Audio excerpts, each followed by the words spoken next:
Hey guys, কেমন আছেন সকলে? আশা করি সকলেই খুব ভালো আছেন। আবার অনেক দিন পর একটা লং ভিডিও নিয়ে আপনাদের কাছে চলে এলাম। পায়েস খাচ্ছ? তুমি পায়েস খাচ্ছ? মিষ্টি মিষ্টি পায়েস হাতি কচ্ছ, ওদের দিবি না একটু? তো এই ভিডিওটা হচ্ছে আমাদের ডোডোর জন্মদিনের লাঞ্চের ভিডিও। জানি একটু দেরি হয়ে গেল, তবুও আপনাদের কাছে নিয়ে এলাম। ও যেই খাবারগুলো পছন্দ করে সেইগুলোই এর মধ্যে দেওয়া হয়েছিল। তার মধ্যে ছিল ভাত, মাছ ভাজা, ক্যাপসিকাম সেদ্ধ, ডিম সেদ্ধ, গাজর সেদ্ধ, বিম কড়াই সেদ্ধ, মাংস ও মেটে সেদ্ধ, আর ছিল মেনলি জন্মদিনের জন্য পায়েস। আমরা যেরকম পায়েস করছিলাম, মিষ্টি দইয়ের সাথে ভাত মিশিয়ে পায়েস তৈরি করা হয়েছে। এক প্লেট এভাবে সাজানো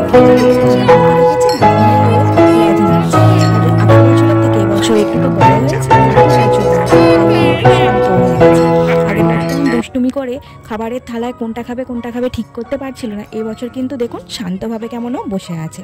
আর এই যে পাশে আসন দেওয়া হয়েছিল ওকে বসার জন্যে, ও তো ল্যাদখোর, ওই জন্য শুয়েই পড়েছে। তো আসনেতে ওর পছন্দের খেলনাগুলোকে বসিয়ে দেওয়া হচ্ছে। আর এই যে পিছনের হাতি খেলনাটা রয়েছে, এটা ওর জন্মদিনের গিফট। তো এখনও এই এক প্লেট ভর্তি খাবার দেখে কোনটাকে আগে খাবে আর কোনটাকে পরে খাবে সেটাই ডিসাইড করছিল। তো প্রথমে ওর মাছ ভাজাটাই বেশি ভালো লেগেছে, কারণ ওটা একটু নুন আছে কি না। তো প্রথমে ও মাছ ভাজাটা গোটাই খেয়ে নিল, আমাকে আর বাছার জন্য সময়ই দিল না। তারপরেও একে একে বাকি খাবারগুলো খাবে। তো জেনারেলি জন্মদিনের প্রথম খাবার পায়েস, তো সেটাই প্রথমে আমি ওর মুখে একটু দিয়ে দিলাম। তারপর ও ওর পছন্দ মতন খাবারগুলো খাবে। তো এবার সব খাবারগুলো একটু একটু করে ওর মুখে ঠেকিয়ে দেওয়া হচ্ছে। এরপর সব খাবারগুলোকে আমি একসাথে মিশিয়ে দেবো, নাহলে ও একটা খাবে আর একটা ফেলে রেখে দেবে, এরকম করবে। তো আমি সব খাবারগুলোকে একসাথে মিশিয়ে দিচ্ছি, আর ও তারপর একদম গুড বয় হয়ে সব খাবারগুলোকে খেয়ে নেবে। যারা যারা এই ভিডিওটা দেখছেন অবশ্যই ওকে আশীর্বাদ করবেন, ওর যেন দীর্ঘায়ু হয়। আর যাদের যাদের বাড়িতে পেট আছে তারাও কি তাদের বাড়ির পেটদের এইভাবে জন্মদিন পালন করেন, সেটা অবশ্যই কমেন্টে আমাকে জানাবেন।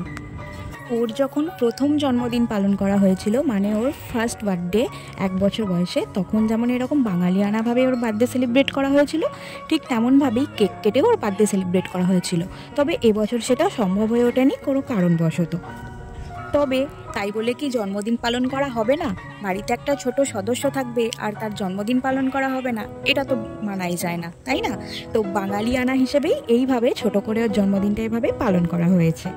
ওর জন্য একটা জামাও কেনা হয়েছিল, তবে ও সেটা গায়ে রাখতে পারছিল না অত্যাধিক গরমের কারণে। এই যে ওর আর একটা খেলনা কচ্ছপ, সেও এসে হাজির হয়ে গেছে ওর পাশে।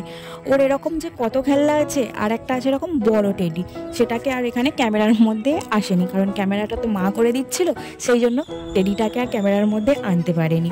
তো ওর সব সদস্যরা, মানে ওর সব পুতুলরা ওর কাছে আসার পরেই ও কিন্তু খাওয়া শুরু করে দিয়েছে। দেখুন কি সুন্দর একদম গুড বয় হয়ে একটু একটু করে সমস্ত খাবারটাও খেয়ে নেবে। জন্মদিনের দিনটা যেমন সবার কাছে খুব স্পেশাল হয়, তেমন ওর কাছেও খুব স্পেশাল। ও হয়তো বোঝে না জন্মদিন কি, কিন্তু একসাথে এত রকম খাবারও একসাথে একদিনে খেতে পারে।